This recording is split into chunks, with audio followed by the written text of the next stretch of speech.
नमस्कार, स्वागत है आपका न्यूज़ 18 के डिजिटल प्लेटफॉर्म पर। मैं हूं आपके साथ ईशा खान। गाजा में हालात अब किसी जंग से कम नहीं हैं। भूख से ज़्यादा खतरनाक हो चुके हैं। गाजा अब भूखमरी की वजह से दुनिया का ध्यान खींच रहा है। संयुक्त राष्ट्र और तमाम मानवाधिकार एजेंसियां बार बार चेतावनी दे चुकी हैं कि अगर गाजा में हालात अकाल जैसे बन चुके हैं, बच्चे कुपोषण का शिकार हो चुके हैं और डॉक्टर खुद भूखे रहकर इलाज कर रहे हैं। एक रोटी या एक बोरी आटे के लिए लोग जान देने को तैयार हैं। शनिवार को सिर्फ एक दिन में 53 लोगों की मौत हो चुकी है, जिनमें से ज्यादातर वो थे जो खाने के ट्रकों तक पहुंचने की कोशिश कर रहे थे। गवाहों ने बताया कि कई लोगों ने राहत ट्रक समझकर टैंकों के पास जाना शुरू किया, लेकिन फायरिंग शुरू हो गई। वहीं गाजा सिटी में एक इमारत पर बम गिरा, जिसमें 4 लोगों की मौत हो गई।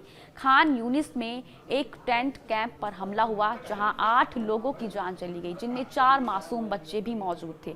अब इजराइल ने अब आसमान से फूड पैकेट गिराने की घोषणा की है। इजराइल ने अब गाजा में हवाई सहायता यानी कि एयर ड्रॉप्स शुरू करने का ऐलान किया है। इजरायली सेना ने कहा है कि वे संयुक्त राष्ट्र और अंतर्राष्ट्रीय एजेंसियों के साथ मिलकर गाजा के लिए फूड सप्लाई के लिए नए रास्ते तैयार कर रही है।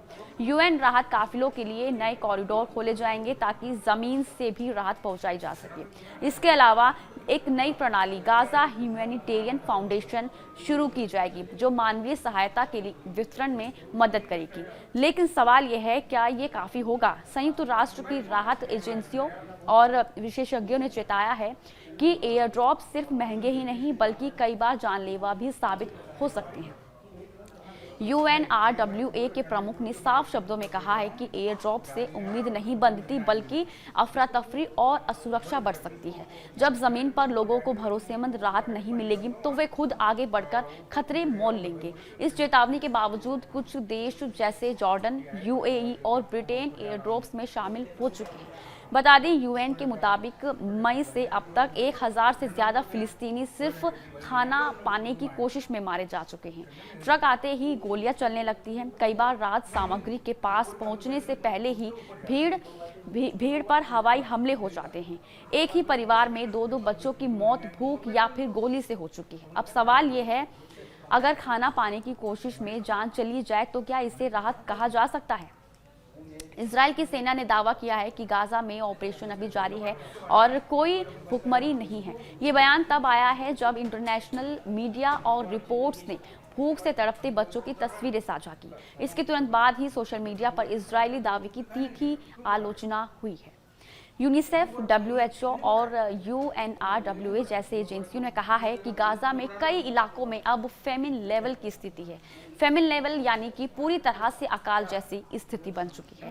इजराइल ने यह भी कहा है कि वे मानवीय पोज यानी अस्थायी युद्ध विराम की योजना बना रहा है ताकि राहत सामग्री सुरक्षित तरीके से पहुंचाई जा सके। लेकिन इस पॉज का समय और स्थान अब तक साफ नहीं है। गाजा के नागरिक हर दिन 2 सवालों के साथ उठते हैं। क्या गाजा में आज खाना मिलेगा और क्या हम जिंदा रहेंगे? इस पूरे संकट के बीच एक और बड़ा बयान वो सामने आया है इटली की प्रधानमंत्री जॉर्जिया मेलोनी का। मेलोनी ने कहा है कि फिलिस्तीन को इस समय मान्यता देना नुकसानदेह हो सकता है। उनका तर्क है कि अगर किसी चीज को सिर्फ कागज पर मान्यता दे दी जाए तो ऐसा लगेगा कि समस्या हल हो गई है, जबकि असल में ऐसा नहीं होता।